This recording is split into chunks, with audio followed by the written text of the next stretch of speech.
말씀의 제목 한번 따라하십니다. 감사를 느끼면 예배는 달라집니다.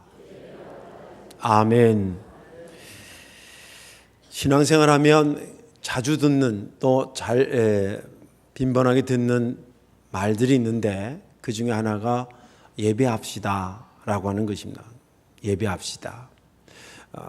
그것이 그렇게 자주 들리고 자주 하는 이유는 그만큼 소중하고 귀중하기 때문에 그렇습니다.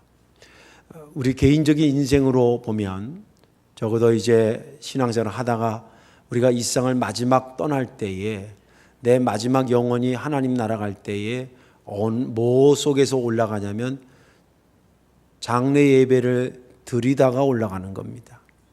예배를 드리면서 올라가는 것이기 때문에 내 생의 끝자락까지 나랑 함께하는 것이 예배라고 한다면 예배에 대해서 소중히 여길 뿐만이 아니라 또 신학적으로나 신앙적으로 예배는 이런 것이다라고 하는 것을 한 번 정도는 정립을 해두는 것이 좋으리라 생각이 듭니다.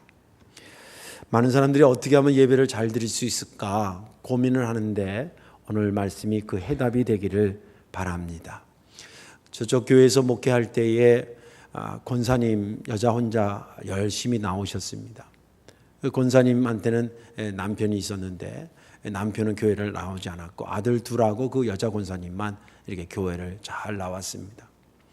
그 남편이 교회를 다니지 않을 때 제가 그 사람을 처음 만난 것은 그 집에 신방을 가서였는데 신방 가니까 문을 열어줬는데 보니까 남편이 문을 열어주는 거예요. 아, 목사님 오셨냐고. 그리고 악수까지 했어요. 그래서 이제 그 권사님이 이쪽에서 예배드린다 해서 방으로 이렇게 해서 딱 가서 앉았는데 저는 그 남편이 교회는 안 다녀도 자기 집에 신방 온 거니까 따라 들어올 줄 알았어요. 근데 알고 보니까 오셨습니까? 악수하고 자기 방으로 쏙 간 거예요. 야, 그 좀 기분이 좀 묘하더라고요. 좀 언짢죠. 아니 그래도 그렇지. 아니 차라리 그냥 어디 딴 데 마실 가서 없던지 와가지고 오셨냐고 악수까지 하고 지방으로 싹 여기 죄송해요. 자기 방으로 이게 간 거예요. 그런가 보다. 그리고 이제 시간이 지났습니다. 세월이 이렇게 흘렀는데 어느 날 그 권사님의 근심이 수심이 깊어가지고 저를 찾아왔습니다. 목사님, 남편이 몸이 안 좋아서 검사를 했는데 간암이래요. 그래서 그 얘기를 듣는데 마음이 참 아프더라고요. 빨리 나아야 된다는 생각보다는 제 생각에는 저 사람 빨리 예수 믿어야 되는데 그 생각밖에 없었어요. 그분의 신조는 부인이 교회 가는 건 안 막는다. 그러나 나가는 거는 강요하지 말라. 이게 신조예요. 그래서 부인은 보내는데 자기 가는 건 건드리지 말라. 안 가는 거는. 그런 신조로 살아왔던 사람인데 근데 이 사람이 그 과정을 보면 지금 살아계시면 한 70대 중후반 정도 됐을 거예요. 오래전 얘기니까 똑똑했습니다. 그리고 용인의 부잣집 아들 셋의 둘째 아들이에요. 그러니까 집에서도 아주 기대가 많고 그래서 이 둘째 아들을 그 대학까지 보냅니다. 그래서 대학을 졸업하고 그리고 어디에 이 사람이 관심을 갖고 움직였냐면 정치에 관심을 갖고 움직였습니다. 그 지방 선거라는 데 이런 데 나가기도 하고 참모도 하고 그런데 안타깝게도 한 번도 안 된 거예요. 그리고 그 바람에 뭐 경제적으로도 많이 이거 해서 없어지고 소진되고 또 더 나쁜 것은 그 선거하기 위해서 모여서 작전 짜고 뭐 이렇게 할 때 그냥 세상 사람들이니까 그냥 술 먹고 술자리에 가고 이래가지고 술 먹고 그래가지고 몸이 많이 안 좋아진 상태에서 딱 했는데 간암이 발견된 거예요. 너무 마음이 아프더라고요. 그래서 이제 병원에 입원해서 이제 있을 때 가서 기도도 해주고 그리고 그러니까 환자복을 입으니까 사람이 조금 겸손해지더라고요. 그래서 환자복이 이렇게 허질하게 후들거리잖아요. 그러니까 그걸 입고 좀 겸손해 같이 기도도 해주고 또 때로는 짤막짤막하게 하나님 말씀도 전하고 일단은 이 사람은 어떻게든지 예배에 참석하게 해야 되겠다. 그런 이제 목표를 가지고 이제 했는데 입퇴원을 이제 반복을 하다가 어느 날 그 부인 권사님이 저한테 토요일인데 연락이 왔어요. 목사님 내일이요 드디어 우리 남편이 교회 가기로 했다는 거예요. 이쯤에서는 아멘을 해줘야 또 이렇게 얘기가 재밌습니다. 근데 그 당시 저희 교회는 한 60평 됐기 때문에 여기서 저 입구까지 한 15m 정도밖에 안 돼요. 우리 조인양 권사님 정도밖에 안 돼서 들어오는 사람이 눈에 선명하게 보입니다. 그 이제 준비 찬송하면서 제 관심은 온통 어디로 쏠려 있었겠어요? 그날 오는 남편한테 쏠려 있었겠죠. 그러니까 그 장면을 지금도 아주 한 15년, 20년 지난 상태인데도 생생하게 기억합니다. 이제 부인이 먼저 딱 남편을 데리고 들어왔는데 부인 권사님은 한 칸이라도 앞에 앉고 계시고 이러는 거예요. 근데 남편은 한 칸이라도 뒤로 앉고 싶은 거예요. 그리고 가운데가 아니 저희가 이렇게 조그마한 의자가 4줄이었는데 이쪽 가로가 하고 싶은 거예요. 중앙보다는. 그러니까 부인은 이리 오라 그러지 그 순간인데 이러라 그러지 남편은 이해가 되시죠? 예. 뭐 그렇게나 저렇게 기쁘면서도 좀 안타깝고 이제 그랬습니다. 근데 진짜 아니나 다를까 뒤쪽에 이제 귀퉁이에 가서 그게 부인은 할 수 없이 그 자리가 자기 앉는 자리가 아닌데 남편 때문에 거기 가서 예배를 드렸습니다. 그리고 한 주 그 다음 주도 오고 그 다음 주도 계속 오더니 어느 순간에 이분이 은혜를 받았어요. 할렐루야. 그래서 세례도 받고 그리고 어느 날 그 부인 권사가 저한테 말하기를 목사님 우리 남편이요 주일날이면 가장 부지런해요. 그런 사람이 아니거든. 가장 먼저 일어나서 자기가 씻고 다 하고 아들 둘이 있었는데 아들 둘을 막 깨워서 교회 가자 그러고 자기한테도 뭐 하냐고 빨리 준비하라고. 그래서 우리 집에서 가장 먼저 교회 가자고 채근하고 끌고 오는 사람이 저희 남편이 됐어요. 할렐루야. 그렇게 예배하는 것이 달라졌습니다. 감사를 느끼면 예배는 달라집니다. 오늘 본문에 있는 말씀은 히스기야 왕이 남유다의 왕으로 등극한 나이가 25살이었습니다. 사실은 오늘 본문이 29장부터 읽어야 되는데 시간이 없어서 그 30장부터 읽었습니다만은 그 내용을 아우르자면 그렇습니다. 근데 그 아버지 때에 얼마나 우상숭배라고 아주 엉망진창으로 살았는지 성전이 성전 기능을 못하는 걸 말할 것도 없거니와 먼지 청소도 제대로 안 해가지고 먼지 구더기가 되듯이 그렇게 방치해 놓은 겁니다. 그래서 이 왕이 된 다음에 첫 번째 국책 사업으로 성전 정화 작업을 합니다. 청소부터 하고 거기 막 우상 드리는 거 다 우리로 말하자면 교회 앞에 저기 막 불상 갖다 놓고 그런 거예요. 그거 다 치우고 막 이렇게 해가지고 한 다음에 제사장들을 불러서 당신들 이거 목숨 걸고 해야 될 거다. 강화시키고 그리고 우리가 그동안 하나님 앞에 지은 죄가 많으니까 속죄제를 드리자. 그래서 하나님한테 속죄제를 드리고 그리고 어느 정도 이제 기반을 영적인 기반을 이렇게 마련해 놨습니다. 그리고 이제 얼마 안 있어서 유월절이 다가오는 시즌이 됐습니다. 이스라엘 백성들에게 유월절은 정말 잊을 수 없는 아주 특별한 날이죠. 근데 이날 이 히스기야가 그것을 준비하면서 관료들을 부른 다음에 이 유월절을 지금 우리가 해마다 지켜야 되는데 이 우상 숭배하고 일어나고 우리가 수십 년 못 지켰으니 이번에 좀 잘 지키는데 잘 지킨다는 의미 중에서 그 당에 남북으로 나눠져 있었거든요. 북이스라엘 사람들도 이 예배에 참여하도록 하게 하자. 그래가지고 그렇게 결정을 하고 보발군이라고 여기 오늘 나왔는데 이제 말 타고 소식을 전하러 다니는 사람입니다. 이 사람들을 구성을 해가지고 이 북이스라엘 지역의 여러 지파들한테 가서 이번 유월절은 우리 예루살렘에 와서 예배 같이 드리자고 막 이렇게 하고 다녔습니다. 그랬더니 반응이 둘로 나눠진 거예요. 하나는 별 웃기고 자빠졌네 그런 부류가 있었고 또 한쪽에서는 그래요? 좋은 소식이네. 제가 갈게요. 그리고 움직여 내려오는 사람들이 있었습니다. 그리고 그 유월절이 되는 시점에 모인 사람들이 상당히 많아서 큰 무리를 이루었다고 성경은 우리에게 말해주고 있습니다. 모여서 그들에게 이제 본격적으로 유월절 예배가 시작되는데 유월절은 한 날이고요. 그리고 그것을 축하하기 위해서 붙은 날이 7일이 또 붙어요. 그러니까 유월절 플러스 7일이니까 총 합치면 8일인 거예요. 그 뒤에 7일은 무교절이라 그래요. 무교는 이스트가 들어가 있지 않는 떡을 먹는 날이다. 그런 개념입니다. 그러니까 조상들이 출애굽했을 때 먹었던 음식을 다시 먹는 것으로 그 기념하는 건데 아무튼 유월절과 무교절을 이제 시작하는데 번제를 드립니다. 번제는 완전히 헌신하겠다라는 상징이죠. 번제로 드리고 그리고 곳곳에서 찬양과 악기가 막 동원되기 시작합니다. 이건 한두 사람이 부른 게 아니라 예루살렘 전체가 성전 앞에서 온 국민들이 찬양하고 악기를 연주하고 막 이런 분위기가 막 흥하게 올라갑니다. 그리고 또 7, 8일 동안 하니까 먹어야 되잖아요. 그러니까 이제는 또 화목제물을 드립니다. 화목제물은 성격상 말 그대로 하나님과 화목하고 예배하는 자들과 화목하는 거라서 제물을 번제물은 먼저 드린 번제물은 다 태워드리는 건데, 화목제물은 일부만 태우고 나머지는 구워서 거기 모인 사람들 나눠 먹는 제사가 화목제예요. 그것까지 지내면서 막 분위기가 너무 좋은 거예요. 오늘 읽지는 않았습니다만 그 22절까지 읽었는데 23절이 뭐냐면, 그래서 너무 오래간만에 들었는데 너무 분위기가 좋고 영적으로 충만하니까 사람들이 막 긴급 동의를 한 겁니다. 무슨 동의냐면, 임금님 한 주간 더 연장하죠. 한 주간 더 연장하죠.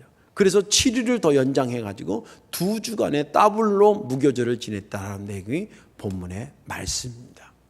저는 지난 주간에 이 본문을 보면서 은혜된 것은 어느 한 규절이 아니라 전체 그 유월절과 무교절을 지키기 위해서 온 사람들의 그런 예배하는 전체 분위기가 너무 신이 나고 영적으로 성령 충만하고 기쁨이 가득하고 즐거워하고 이런 분위기가 너무 좋은 거예요.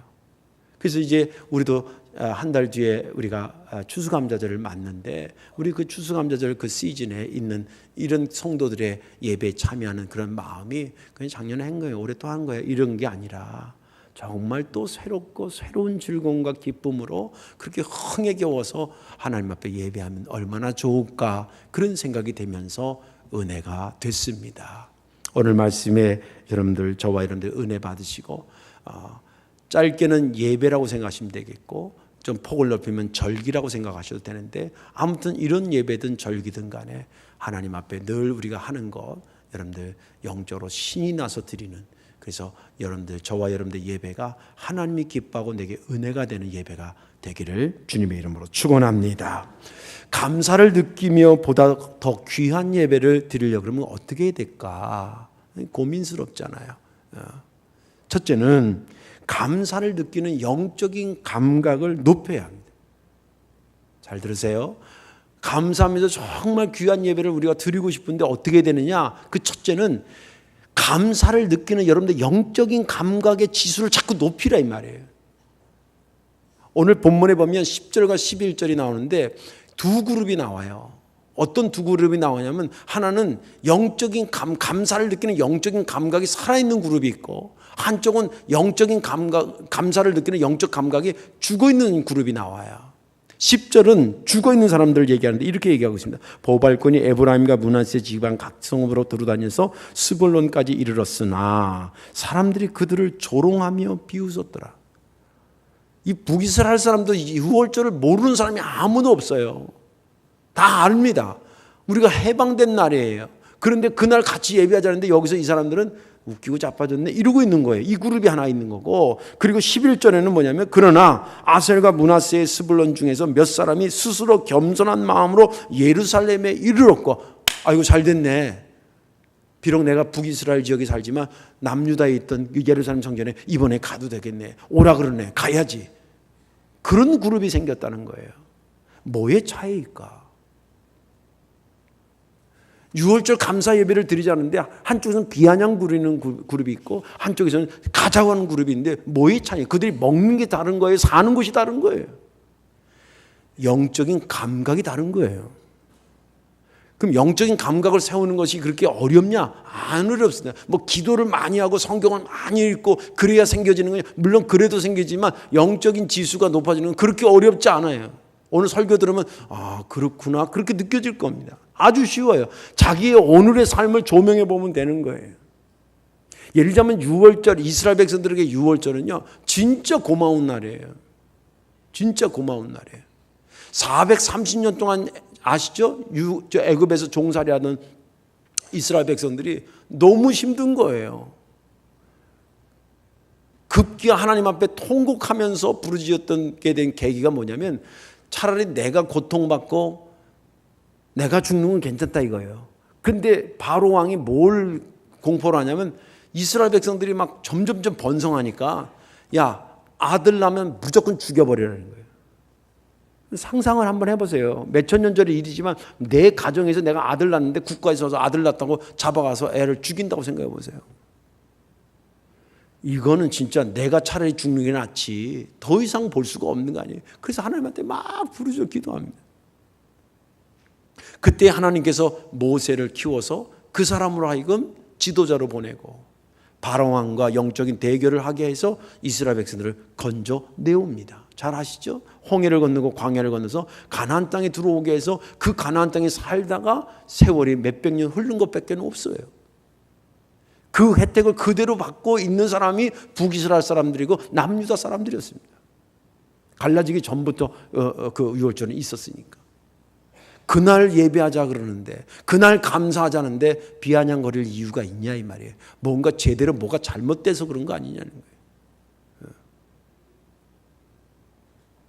좋은 날인데, 우리로 말하자면 성탄절, 예수님 안 믿는 사람들도 성탄절은 흥이 나고 막 그런다는데, 정작 예수 믿는 우리가 성탄절 예배에 소리할 수 없는 거와 마찬가지죠. 어떻게 하고, 그러면 아까도 어떻게 하면 영적 감각을 이렇게 높일 수 있느냐? 간단합니다. 내가 오늘에 있기까지 모든 과정을 뒤돌아보면 돼요. 제가 오늘 물어보면 여러분들이 맞다고 인정이 되면 아멘을 크게 해도 되고 작게 해도 되는데, 아멘 한번 해보세요. 저와 여러분들이 모르겠어요. 여러분들은 모르겠는데 저는 죄인이에요. 여러분들도 죄인이죠? 우리는 아침 이슬처럼 잠깐 있다가 가는 하나님의 영원성에 비하면 점과 같은 짧은 생애를 사는 존재인 거 맞죠? 그런데 나 같은 것에게 하나님께서 독생자 예수 그리스도를 통해서 내 모든 허물과 약함과 부족을 채워주신 것 알죠? 그리고 내가 이 땅에 태어났을 때 내가 세수하고 내가 밑 닦고 내가 목욕하고 그렇게 살아왔어요? 아니면 누군가 어머니 손길을 통해서 닦아주고 먹이고 입히고 해서 내가 자라고, 어떤 거예요? 혼자 스스로했어요? 누구와의 도움을 받은 거예요? 도움을 받았죠. 그 누군가를 누가 보내주신 거예요? 하나님 보내신 거예요. 나를 구원해서 나로 하여금 건강 주고 믿음 주셔서 일할 수 있고 수익 있게 하신 것 맞죠? 무엇보다도 더 확실한 건 여러분들 믿음 생활할 수 있도록 성도교회를 하나님께서 예비하셔서 여기에 등록하게 하시고 좋은 장로님 만난 거 맞죠? 좋은 목사 만난 거 한 2초는 생각하는 것 같아. 대답 잘해야 돼. 잘못하면 목사님들 찍혀. 맞죠? 좋은 찬양대에 이런 생음악으로, 일에 관련할 때는 생음악으로 듣는 거 은혜죠? 이런 것을 이름하여 은혜 위에 은혜라는 거예요. 다시 말해서 내가 구원받고 나를 사랑해 준 것만 해도 감사한데, 이 삶을 유지하도록 성도교회를 보내주셔서 여기서 신앙생활 하도록 많은 사람들을 형제자매 삼을 수 있도록 주신 것, 은혜 위에 은혜라 이 말이에요. 그런 것을 생각하면 너무 감사가 나오는 거예요. 시편 8편에 보면 3절 4절에 주의 손가락으로 만드신 게 복음성가에 주의 손가락으로 만드시 주의 하늘과 주가 베풀어 주신 달과 별 내가 보니 사람이 무엇이간데 주께서 저를 생각하시며 인자가 무엇이간데 저를 권고하시나이까. 이 엄청난 달과 별들을 이렇게 보니까 그게 지금 누구를 향해서 비추고 있냐면 자기를 위해서 비춰주는 거예요. 내가 무엇이간데 주께서 이것을 만들어서 나를 이렇게 사랑하자는 거예요. 여러분들, 제가 늘 얘기하지만 여러분들 얼마나 하나님 사랑하시는지요? 어젯밤에 지구를 돌리셨어요. 안 믿으려고 그래. 어젯밤에 지구를 하나님이 돌리셨다니까요. 태풍도 다 지나가게 하시고. 물론 그렇게 하지 않아도 감사해야 되는데 하나님이 그렇게 은혜를 주시고, 그거 생각하면 영적인 감각의 지수가 확 올라가면서 감사를 느끼고, 그 감사를 느낀 자가 드리는 예배와 뭐가 감사해 하는 자가 느끼는 예배가 어떻게 같을 수 있겠냐는 거예요. 여러분들이 하나님의 은혜를 감사할 수 있는 영적인 감각을 자꾸 높이시기를 주의 이름으로 축원합니다. 마지막 하나는 뭐냐면, 감사를 느끼며 보다 귀한 예배를 드리려면 어떻게 되냐면 예배에 보다 적극적으로 임해야 합니다. 내가 하나님의 은혜를 감사를 느꼈어요. 그래서 열심히 하는데 이 임하는 자세를 수동적으로 움직이지 말고 능동적이고 적극적으로 여기 임하라는 거예요. 그럴 때에 그런 자들의 예배가 훨씬 더 귀한 예배가 된다는 겁니다. 오늘 제가 본문을 선택하고 은혜 받는 이유는 보면 여기 뭔가 예배 드리는데 억지로 끌려가서 예배 드리는 게 아니라 뭔가 흥이 나는 것 같은 느낌이 들었다는 거예요. 예를 들자면 열정 가지고 가서 저 북이스라엘 사람들한테 와가지고 다 예배드리라고 홍보하라는 거예요. 우리로 말하면 저 강원도까지 가고 막 대전 내려가고 막 이래서 포스터 붙이면서 광고하는 거랑 똑같은 거예요. 그걸 막 열정적으로 하는 거예요. 왜? 이 예배가 너무 소중하기 때문에 같이 와서 드리자고 막 그렇게 말하고, 또 12절에 보면 한 마음으로 그것을 이루고 한 마음이 돼가지고, 그리고 또 21절에 보면 뜨거운 찬양이 있어요. 뜨거운 찬양, 이렇게 큰 소리 나는 악기와 찬양이 있어요.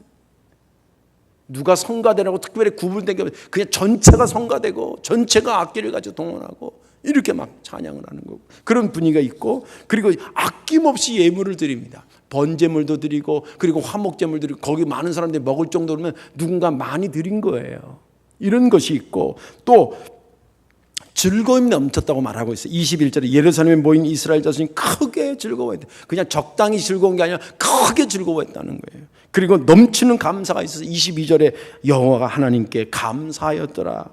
그리고 얼마나 좋은지 너무 좋아서 그 감사절기를 일주일 더 하자 그랬다는 거예요. 우리로 말하자면 부흥회가 수요일 날 끝났는데 목사님 너무 좋은데 하루 더 하면 안 될까? 이런 얘기를 전 듣고 싶어요. 끝났대. 아우 그냥 끝났대. 교회 말아먹는 거예요. 유머 하나 해야 되겠다. 어느 교회에서 예배를 드렸는데 이 마이크 저쪽에 스피커가 뭐 안 됐나 봐요. 목사님 하는데 저쪽 뒤에 집사님이 목사님 잘 안 들려요. 그래요? 그 방송일 어떻게 좀 해봐 뭐 어떻게 하고 한참 하는데 목사님 진짜 또 안 들려요. 그러니까 이 앞에 있던 어떤 분이 뒤돌아보면서 들을 거 없어 그랬대. 아주 교회 말아먹자고 하는 거예요. 예. 근데 내가 우리 교회라서 얘기하는 게 아니라 우리 성도교회 성도들 진짜 설교 듣는 수준이 흡입력이라 그러거든요. 스펀지가 물을 빨아들이듯이 쭉쭉 빨아들여요. 그러면 전하는 사람은 은혜 받는 줄 알고 더 열심히 전하게 돼 있어요. 할렐루야. 그게 뭐가 예배가 되는 것 아닙니까? 우리가 예배에 그럼 적극적으로 임하려고 그러면 어떻게 적극적이냐? 이 예배는 하나님이 나를 위해서 준비시켜줬다는 생각을 가지십시오. 목사님을 위해서 예배를 준비한 게 아니에요. 물론 제 입장에서는 저를 위해서 준비하지만 여러분들 각자를 위해서 예배를 준비하신 거예요. 예를 들어볼게요. 우리가 예배를 언제 드려요? 무슨 요일날 드려요? 주일날 드리죠. 세상 사람들 그날을 뭐라 그래요? 일요일이라 그래요. 일요일날 왜 예배 드리는 겁니까? 쉬는 날이라 드려요. 그러면 그 일요일이 왜 쉬는 날이 됐을까요? 아니 화요일날 쉬면 안 되나? 수요일날 쉬면 안 돼. 왜 일요일날 쉬냐 이거예요. 그거는 기독교가 로마로 가서 우리 달력은 로마의 영향을 받은 달력입니다. 세계에 분포되어 있는 거죠. 예수님이 금요일날 십자가에 돌아가시고 주일날 아침에 부활하셔요. 할렐루야. 그래서 그날을 기념하기 위해서 모여서 예배하다 보니까 다른 일을 쉬는 거예요. 그래서 그게 전체 세계가 돼가지고 달력 보면 이 나라나 저 나라 다 주일날 쉬게 만들어 놨던 거예요. 그러면 그 주일은 우리가 만든 겁니까? 하나님이 만들어 주신 겁니까? 부활의 아침은 우리가 만든 거예요? 하나님 만들어 우리에게 주신 거예요. 우리는 그날을 받아서 그냥 감사하는 날이에요. 그러니까 예배는 우리가 모이면 되는 게 아니라 그분이 줘야 예배가 되는 거예요. 예배 신학에서 굉장히 중요한 겁니다. 우리가 모였으니까 예배는 한 판 드려봐요? 그러면 예배가 되는 거예요? 많이 모이면 예배가 되는 거예요? 주일날 11시에 모였기 때문에 예배가 되는 거예요? 아니에요. 주일날 그분이 부르셔서 예배가 시작된 거예요. 예배는 나를 위해서 주님께서 주신 거예요. 그래서 그걸 현상적으로 표현하자면 이런 겁니다. 여러분들이 그 순종하고 오면요, 하나님이 그 온 심령들을 그저 보내지 않으셔요. 어떤 방법으로도 은혜를 주셔요. 어떤 분은 오래간만에 교회 오면 교회 문에 들어서면서 문고리 잡으면서 눈물이 핑 돌아. 설교 듣기 전부터 은혜 받는 거예요. 어떤 분은 찬양 듣다가, 어떤 분은 찬양 하다가, 어떤 분은 설교를 듣다가, 설교도 본론에서 은혜 받기도 하고 서론에 받기도 하고 결론에 받기도 하고, 어떤 사람은 예화에 은혜 받고. 오늘 또 예배 드리고 나서 들을 거 하나도 없대. 이거에 또 은혜 받아가지고 딴 건 다 놓치고 그런 건 아닌지 모르겠지만, 아무튼 예화에 은혜 받든 뭐 이렇게 은혜 받든 간에 갈 때 보면 마치 배고플 때 식당 들어갔다가 뭔가 힘이 먹고 배가 든든해가지고 나온 것 같은 그런 것을 하나님이 각자에게 주시는 거예요. 그러니까 이것은 누구의 예배가 아니라 나의 예배예요. 1인칭 예배를 드리고 맞춤형 예배를 하나님께 우리에게 허락하신 거예요. 그거 생각하면 나를 위해서 그분이 죽였는데 내가 초점을 맞추지 않고 딴 데다 훌쩍 그러면 되겠냐는 거예요. 나를 위해서, 여기 보라고, 너를 위해서 내가 왔다고 성령께서 그러시는데, 나는 정작 그 성령을, 오신 성령을 보지 않고 딴 데 보고 있으면 안 되는 거예요. 그런 의미를 가지고 그 신학적 내용을 가지면, 아, 이 예배를 하나님이 나 같은 것을 위해서 준비시켜 주셨구나, 내가 예배에 나를 위해서 주신 거구나 생각하면 그 예배에 임하는 자세가 소극적이지 않고 적극적으로 바뀌어진다는 거예요. 그러다 보면 그 예배가 소극적인 사람보다 훨씬 더 예배가 격조가 있고 의미가 있고 보람된 예배가, 하나님 기뻐하는 예배가 된다는 거다. 이제 말씀을 정리합니다. 신학적으로 예배는 은혜의 수단이라고 말하기도 합니다.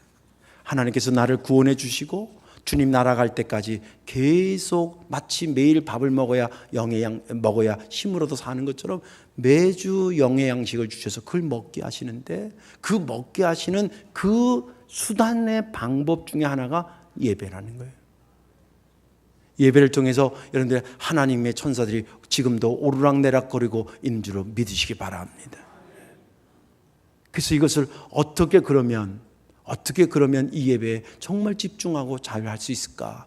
내가 감사를 느끼는 영적인 지수를 높여야 되겠다, 이런 생각. 그리고 이 예배는 영광은 하나님이 받으시지만 예배해서 나로 하여금 은혜 주시려고 하나님이 나를 위해 이 예배를 마련해 주셨다는 생각을 가지면 내가 보다 더 이 예배 그 축제에 또 절기에 임하게 되는 것입니다.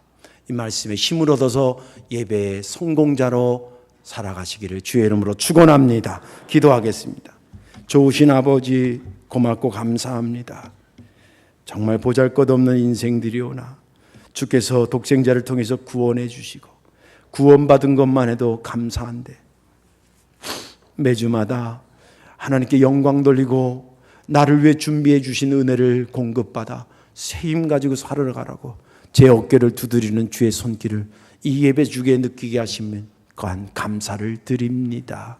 자비하신 아버지 하나님, 이 예배의 성공자가 되어서 아버지께 영광이요 내게는 축복의 새로운 시작이 되게 하여 주옵소서. 감사드리며 예수님의 이름으로 축복 기도하옵나이다. 아멘.